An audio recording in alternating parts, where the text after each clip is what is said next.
Grammy Award is the biggest award in music, and I did not ask you about the Grammy when you came on the last time. I feel like if there was if there was like post-game analysis for podcasts, I would have been roasted for that. And so let me make up for it. Let me redeem myself.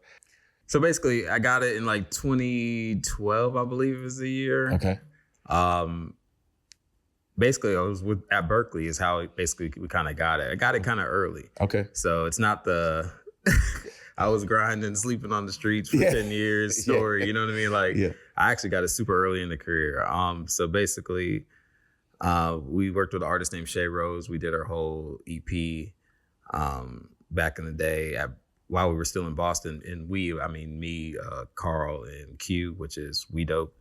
And we were doing our whole project. She was working with Terry Lynn Carrington, who was a really like big jazz drummer in the music game. She'd been around a while, but she was a professor at Berkeley.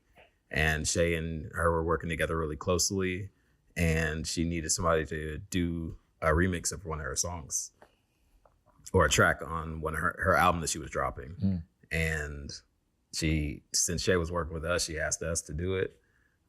Terry liked it. Terry Lynn liked it. And it was basically, she put it on the album, the last track. The album wins Best Jazz Vocal Album of the Year at the Grammys. Wow. And so we just right place, right time kind of situation. You know what I mean? But I mean, so early on, I feel like they had to feel like really good to It was. I mean, it was that.